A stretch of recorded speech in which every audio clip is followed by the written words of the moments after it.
Hello viewers. Welcome to minute mystery.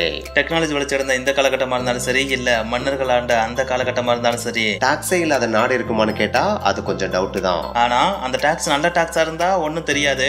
அதே tax கொஞ்சம் வினோதமா இல்லாட்டினா காமெடியா இருந்தா எப்படி இருக்கும்? அப்படிப்பட்ட வினோதமான அதே நேரத்துல பயங்கர ஜாலியான சில டாக்ஸை பத்தி தான் இன்னைக்கு ஒரு வீடியோல பார்க்க போறோம். இந்த வீடியோ உண்மையிலேயே செம்ம இன்ட்ரெஸ்டிங்கா இருக்கும். சோ ஸ்கிப் பண்ணாம கடைசி வரைக்கும் வீடியோவை பாருங்க.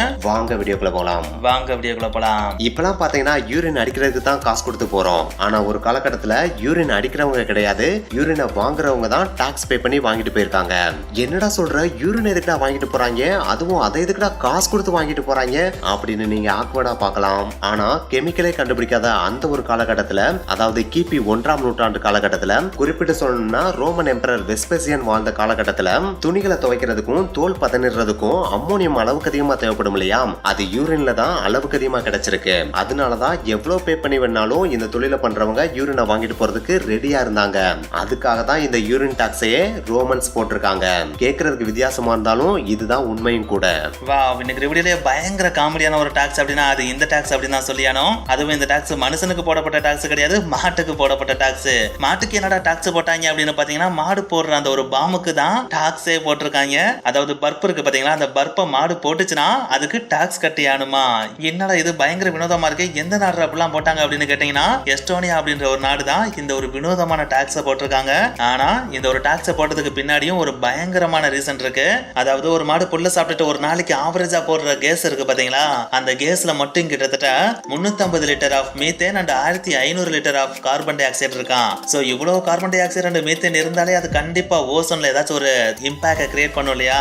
எஸ், ஓசோன்ல இம்பாக்ட் கிரியேட் பண்ற கேஸஸ் இருக்கு பாத்தீங்களா, அதுல கிட்டத்தட்ட 15% ஆஃப் கேஸ் இது போடுற அந்த ஒரு பர்ப்ல இருந்து தான் போகுது அப்படின்றதைய ரிசர்ச்ல கண்டுபிடிச்சாங்களாம். இந்த ஒரு விஷயத்தை கண்டுபிடித்த உடனே எஸ்டோனியான்ற நாடு தன்னோட நாட்டுல இருக்கிற மக்கள் யாராச்சும் 300 மாட்டுக்கு மேல ஒரு ஆள் வளர்த்தாங்க அப்படின்னா அவங்க வருஷத்துக்கு குறைஞ்சது $5000 வரைக்கும் ஃபைன் கட்டியே ஆகணும்னு சொல்லிட்டு கவு கேசஸ் டாக்ஸ் அப்படின்னு ஒரு டாக்ஸே போட்டாங்களாம். இந்த ஒரு டாக்ஸை போட்டதுக்கு அப்புறம் அந்த நாட்டு மக்கள் இந்த ஃபைனை கட்டுறதுக்கு பயந்துட்டு 300 மாட்டுக்கு மேல வளர்க்கவே மாட்டாங்களாம். இப்படி வளர்க்காததுனாலயே அந்த நாட்டோட காற்று மாசுபாடும் கம்மியாயிருச்சு, அதே நேரத்துல ஓசோன்ல ஏற்பட்ட தாக்கமும் கம்மியாயிருச்சு அப்படின்னு சொல்றாங்க.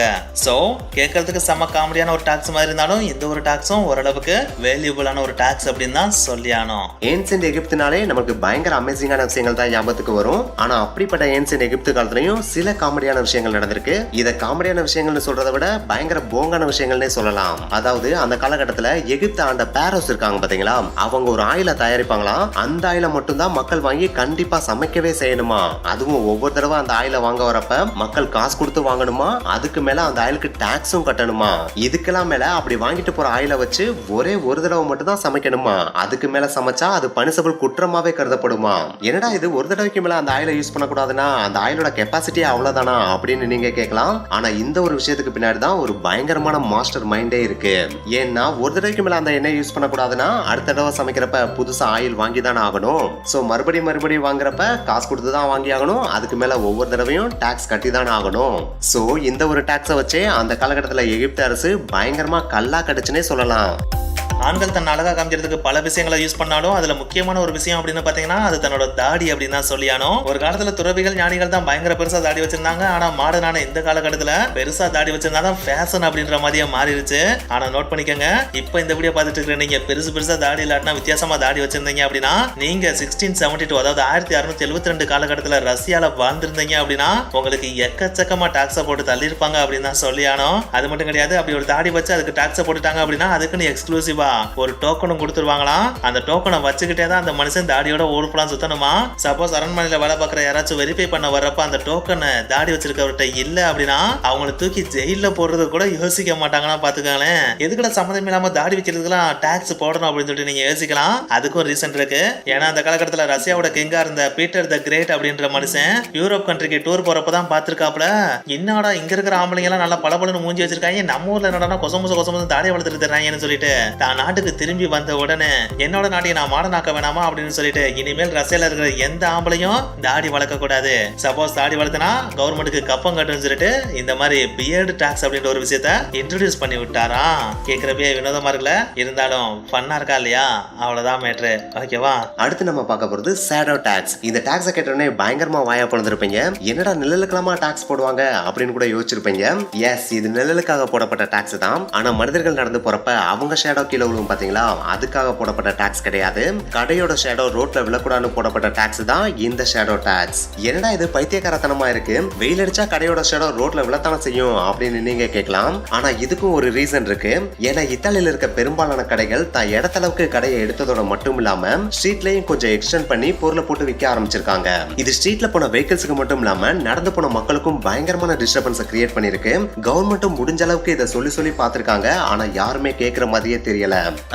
இவங்களுக்கு இப்படி சொன்னாலும் மண்டையில ஏறாது, நம்ம வழியில தான் சொல்லி ஆகணும் போல அப்படின்னு சொல்லிட்டு நீ ரோட்ல கடையை போட்டுக்கோ, பந்தல போட்டுக்கோ, எண்ணம் போட்டுக்கோ, ஆனா உன் பந்தலோட நிழல் மட்டும் ரோட்ல விழக்கூடாது. அப்படி விழுந்துச்சுன்னா நீ ஷேடோ டாக்ஸ் கட்டணும் அப்படின்னு சொல்லிட்டாங்க. அப்புறம் என்ன, அவங்களும் முடிஞ்ச அளவுக்கு ஷேடோ விழுகாம பந்தல போட ட்ரை பண்ணிருக்காங்க. ஆனா பந்தல்னு இருந்தா ஷேடோ விழுகாமையா இருக்கும், விழுந்துதானே ஆகும். அதுக்கப்புறம் என்ன, இந்த ஃபைனை கட்ட பயந்துகிட்டே எல்லாரும் பந்தல பிடிச்சிட்டு குடுகுடுன்னு ஓடி போயிட்டாங்க. அடுத்து நம்ம பார்க்க போறது விண்டோஸ் டாக்ஸ். விண்டோஸ்னா நம்ம கம்ப்யூட்டர்ல யூஸ் பண்ற ஓஎஸ் டாக்ஸ்லாம் கிடையாது, நம்ம வீட்ல யூஸ் பண்ற ஜன்னல் இருக்கு பாத்தீங்களா, அதுக்கு தான் டாக்ஸ். என்னடா இதுக்கெல்லாமாடா டாக்ஸ் அப்படின்னு கேட்டீங்கன்னா இதுக்கு தான் டாக்ஸ். அதுவும் எப்படி தெரியுமா, வச்சிருக்கிற ஜன்னலோட எண்ணிக்கைக்கு ஏத்த மாதிரி, அதாவது ஒரு 2 ஜன்னல்னா அதுக்கு ஏத்த மாதிரி டாக்ஸ், 10 ஜன்னல்னா அதுக்கு ஏத்த மாதிரி டாக்ஸ். ஒன்ஸ் வீட்ல இருக்கிற ஜன்னல் 10 ஜன்னலுக்கு மேல போயிருச்சு அப்படின்னா டாக்ஸோட லெவலும் வேற லெவல்ல போயிருமா. அந்த மாதிரியான ஒரு டாக்ஸ் தான் 1696 வருஷம் வில்லியம் 3 அப்படின்ற ஒரு அரசன் இங்கிலாந்து நாட்டுல போடவே செஞ்சிருக்காப்ல. இந்த டாக்ஸை போட்ட உடனே அந்த காலத்துல இங்கிலாந்துல வாழ்ந்த மக்கள் எல்லாருமே என்ன பண்ணாங்க தெரியுமா, ஏன்டா ஜன்னல் வச்சிருந்தா தான் டாக்ஸை போடுவா, இனிமேல் எங்க வீட்டுல ஜன்னலே இருக்காதான்னு சொல்லிட்டு வச்சிருந்த ஜன்னல் எல்லாத்தையும் கம்ப்ளீட்டா மூடி விட்டாங்களாம். மூடினதோட மட்டும் இல்லாம அடுத்து புதுசா வீடு கட்டினா கூட அதுல ஜன்னல் இல்லாம தான் வீடையே கட்டியிருந்தாங்கன்னா பாத்துக்கங்களேன். நீங்களே சொல்லுங்க பாப்போம், வீட்டுல ஜன்னல் இல்ல அப்படின்னாலே வென்டிலேஷன் அப்படின்ற ஒரு விஷயம் பெருசா இருக்காது. இதுவே பயங்கரமா ஹெல்த்துக்கும் ப்ராப்ளத்தை கிரியேட் பண்ணும் இல்லையா. இந்த ஒரு விஷயத்தினாலேயே இங்கிலாந்து நாட்டு மக்கள் பயங்கரமா ஹெல்த் ரீதியா அஃபெக்ட் ஆயிருந்திருக்காங்க. சோ அதனாலேயே கிட்டத்தட்ட 156 வருஷம் கழிச்சு, அதாவது எக்ஸாக்டா சொல்லணும் அப்படின்னா 1851 வருஷம் தான் இந்த ஒரு டாக்ஸையே கம்ப்ளீட்டா தூக்கி விட்டுருக்காங்களாம். யூரோப்ல இருக்கிறதுலே பெரிய மலைனா அது ஆல்ப்ஸ் மலைன்னு தான் சொல்லி ஆகணும். அதுலயும் முக்கியமா ஆஸ்திரேலியால இருக்க ஆல்ப்ஸ் மலை தான் ஸ்கை டைவிங் பண்றதுக்கு பயங்கர ஏத்த இடம்னே சொல்லலாம். அதுவும் இங்க ஸ்கை டைவிங் பண்றதுக்கு எந்த விதமான ரெஸ்ட்ரிக்ஷன்ஸும் கிடையாது. அதனாலேயே இங்க பிகினர்ஸ்ல இருந்து ப்ரொஃபஷனல்ஸ் வரைக்கும் எக்கச்சக்க பேர் ஸ்கை டைவிங் பண்றதுக்கு கூட்டம் கூட்டமா வருவாங்களாம். அது ஸ்கை டைவிங் பண்றதுக்கு மட்டும் கிடையாது, ஹாஸ்பிட்டலுக்கும் எக்கச்சக்க பேர் கூட்டம் கூட்டமா தான் போவாங்களாம். ஏன்னா ஸ்கை டைவிங் பண்றப்ப எக்கச்சக்கமா அடிபடும் இல்லையா, அதனாலதான் ஹாஸ்பிட்டல்ல கூட்டம் அலமோதுமா.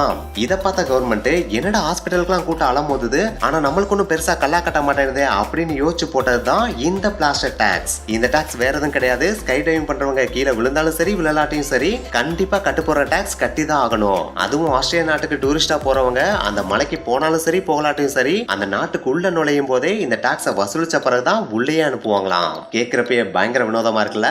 சரி வாங்க நெக்ஸ்ட் டாக்ஸுக்கு போலாம். அடேங்கப்பா, எனக்கு வீடியோல பயங்கர வினோதமான ஒரு டாக்ஸ் அப்படின்னா அது எந்த டாக்ஸ் அப்படின்னு தான் சொல்லியானோ. கொஞ்சம் இமேஜின் பண்ணி பாருங்களேன், நீங்க இந்த வீடியோ பார்த்துட்டு இருக்கிற இந்த ஒரு சமயத்துல உங்க வீட்டோட சுவத்தை 4 பேர் கோல்கேட் விளம்பரத்துல வர மாதிரி பொத்துக்கிட்டு வந்து நீங்க பார்த்துட்டு இருக்கிற டிவிக்கு லைசன்ஸ் வாங்கிருக்கீங்களா, டாக்ஸ் பே பண்ணிருக்கீங்களா அப்படின்னு கேட்டுட்டு ரெண்டுமே பண்ணலையா, அப்புறம் இதுக்கு வீட்டுல உட்காந்துட்டு இருக்கீங்க, வாங்க மாமியார் வீட்டுக்கு போலாம்னு சொல்லிட்டு ஜெயில தூக்கிட்டு போய் உட்கார வச்சா எப்படி இருக்கும்? என்னடா சொல்ற, டிவி பாக்குறது ஒரு குத்தமா, இதுக்கெல்லாம் லைசன்ஸ் வாங்கணும் அப்படின்னு சொல்லிட்டு நீங்க ஆச்சரியமா கேட்கலாம். ஆனா இந்த ஒரு செயல்முறை இப்பயும் கூட யூரோப்ல இருக்கிற பல கண்ட்ரிகள்ல நடைமுறையில இருக்குன்னு சொன்னா உங்களால நம்ப முடியுதா என்ன? அதுலயும் முக்கியமா இங்கிலாந்து நாடு இருக்கு பாத்தீங்களா, அங்க இந்த ஒரு ரூல்ஸ் பயங்கர கெடுபடியா இருக்குமா. அந்த நாட்டுல இருக்கிற மக்கள் தன்னோட வீட்டுல யூஸ் பண்ற டிவி, கலர் டிவியா இருந்தாலும் சரி பிளாக் அண்ட் ஒயிட் டிவியா இருந்தாலும் சரி எல்லா டிவிக்குமே லைசன்ஸ் வாங்கியானும் இயர்லி ஒன்ஸ் டாக்ஸும் பே பண்ணி ஆனுமா.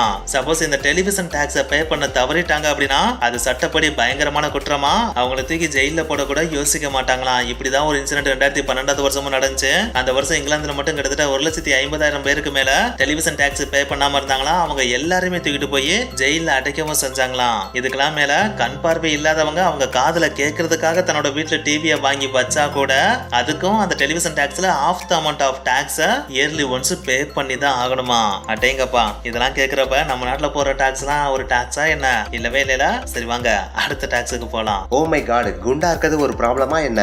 இதுல என்னடா பிரச்சனை இருக்கு, இது நேச்சரான ஒரு விஷயம் தானே அப்படின்னு நீங்க சொல்லலாம். ஆனா ஜப்பான்ல குண்டா இருக்கிறது ஒரு மிகப்பெரிய ப்ராப்ளம் தான். ஏன்னா ஜப்பான்ல யாராவது குண்டா இருந்தாங்கன்னா கண்டிப்பா அவங்க ஃபைன் பே பண்ணி ஆகணும். அப்படி என்னடா ஃபைன் இதுன்னு கேட்டீங்கன்னா இதைத்தான் ஜப்பான்ல ஃபேட் டாக்ஸ்னே சொல்றாங்க. அதாவது ஒவ்வொரு வருஷமும் ஜப்பான்ல 40ல இருந்து 75 வயசு இருப்பாங்க பாத்தீங்களா, அவங்க கண்டிப்பா அவங்களோட இடுப்பளவு அளந்தே ஆகணுமா. அப்படி அளக்கிறப்ப ஆண்களோட இடுப்பளவு 85 சென்டிமீட்டருக்கு மேலையும் பெண்களோட இடுப்பளவு 90 சென்டிமீட்டருக்கு மேலேயும் இருந்துச்சுன்னா கண்டிப்பா அவங்க ஃபைன் பே பண்ணி ஆகணுமா. இதை கேட்கறப்ப உங்களுக்கு செம்ம காமெடியா தெரியும். ஆனா இதுக்கு பின்னாடி ஒரு பயங்கரமான ரீசனும் இருக்கு.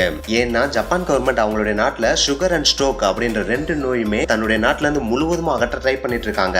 அதை அகற்றணும்னா இவங்கிட்ட இருக்க ஒரே வழி மக்களுடைய ஃபேட்டை கம்மி பண்றதுதான். ஃபேட்டுக்கு இதுக்கு என்னடா சம்மந்தம் இருக்கு அப்படின்னு நீங்க கேட்டீங்கன்னா, ஃபேட்ன்ற ஒரு விஷயம் இல்லாட்டினா இந்த நோய் மக்களுக்கு வரவே வராது. சோ அதுக்காகத்தான் இந்த ஒரு ஃபைனையே போட்டாங்களாம். இந்த ஒரு ஃபைனை போட்டதுக்கு அப்புறம் இந்த ஃபைனை கட்ட பயந்துகிட்டே ஜப்பான் மக்கள் எல்லாருமே தன்னுடைய வெயிட்டை மெயின்டைன் பண்ண ஆரம்பிச்சிட்டாங்கன்னா பாத்துக்கங்களேன். அப்படி பாக்குறப்ப இது காமெடியான டாக்ஸா என்ன, உண்மையிலேயே நல்ல டாக்ஸ் தானே? வினோதங்களுக்கு பெயர் போன நாடு அப்படின்னா அது சீனா அப்படின்றது நம்ம எல்லாருக்குமே தெரிஞ்ச ஒரு விஷயம் தான். அவங்க செய்யற சின்ன சின்ன விஷயமும் நம்மளுக்கு பயங்கர தினுசா தான் தெரியும். அப்படி அவங்க போட்ட தினுசான டாக்ஸ் தான் இந்த ஒரு சாப்ஸ்டிக் டாக்ஸ். இந்த சாப்ஸ்டிக் டாக்ஸ்னா வேற எதுவும் கிடையாது. சீனா நாட்டு மக்கள் எப்பயுமே நூடுல்ஸ் சாப்பிடுறதுக்கு 2 குச்சியை யூஸ் பண்ணுவாங்க பாத்தீங்களா, அந்த குச்சியை வாங்குறதுக்கும் டாக்ஸ் பே பண்ணணும் அப்படின்றதுதான் இந்த சாப்ஸ்டிக் டாக்ஸ். இதுக்கு சம்பந்தம் இல்லாம ஒரு சாப்ஸ்டிக்கு போய் டாக்ஸ் போடணும் அப்படின்னு சொல்லிட்டு உங்களுக்கு டவுட் கிரியேட் ஆகலாம். ஆனா இதுக்கு பின்னாடி செம்மையான ஒரு ரீசன் இருக்கு. ஏன்னா ஒவ்வொரு வருஷமும் சீன நாட்டுல கிட்டத்தட்ட 45 பில்லியனுக்கும் அதிகமான சாப்ஸ்டிக் விற்கப்படுதாம். இவ்வளவு சாப்ஸ்டிக் வித்தாலே அந்த சாப்ஸ்டிக் உருவாக்குறதுக்கு எவ்வளவு மரங்கள் அழிக்கணும்ன்றத நீங்களே யோசிச்சுக்கங்க. எஸ், ஒவ்வொரு வருஷமும் இந்த 45 பில்லியன் சாப்ஸ்டிக்ஸ் உருவாக்குறதுக்காக கிட்டத்தட்ட 25 மில்லியன் ட்ரீஸ் வெட்டுறாங்களாம். இப்படியே ஒவ்வொரு வருஷம் 25 மில்லியன் ட்ரீயை வெட்டினா சீனா நாட்டுல மரம்ன்ற ஒண்ணு இருக்குமா என்ன? கண்டிப்பா இல்லாமே போயிரும்ல. சோ இதை பார்த்து சீனா கவர்மெண்ட் இப்படியே விட்டா நம்ம நாட்டை அழிச்சு போடுவாங்கன்னு சொல்லிட்டு இனிமேல் வுடன் சாப்ஸ்டிக் யார் வாங்கினாலும் அவங்க கண்டிப்பா 5% டாக்ஸ் கட்டி ஆகணும்னு சொல்லிட்டு கம்பல்சரி டாக்ஸ் போட்டாங்களாம். இந்த டாக்ஸை போட்டதுக்கு அப்புறம் உடன் சாப்ஸ்டிக் யூஸ் பண்றவங்க கம்மியாகி ரீயூசபிளான பிளாஸ்டிக் சாப்ஸ்டிக் யூஸ் பண்றவங்களோட எண்ணிக்கை அதிகமாக ஆரம்பிச்சுச்சான். சோ சீனா கவர்மெண்ட் அப்ளை பண்ண நல்ல விஷயங்கள்ல இந்த சாப்ஸ்டிக் டாக்ஸும் ஒரு முக்கியமான டாக்ஸ் அப்படின்னு சொல்லலாம். ஓகே வியூவர்ஸ், இன்னைக்கு வீடியோ முடிஞ்சு. இந்த வீடியோ வந்து கண்டிப்பா பயங்கர வினோதமான அதே நேரத்துல பயங்கர இன்ஸ்பைரிங்கான பல டாக்ஸை பத்தி நீங்க தெரிஞ்சுப்பீங்கன்னு நாங்க நம்புறோம். இந்த வீடியோ உங்களுக்கு பிடிச்சிருந்துச்சுன்னா லைக் பண்ணுங்க, இல்லடா நல்லா தான் பண்ணிருக்கேன்னு உங்களுக்கு தோணுச்சுன்னா உங்க ஃப்ரெண்ட்ஸுக்கும் ஷேர் பண்ணுங்க, அண்ட் மறக்காம மினிட் மிஸ்ட்ரி சேனலையும் சப்ஸ்கிரைப் பண்ணிருங்க. ஓகே गाइस, நெக்ஸ்ட் வீடியோல மீட் பண்ணலாமா? அது வரைக்கும் கொஞ்சம் வெயிட் பண்ணுங்க. until then Tata, bye bye, see you. see you.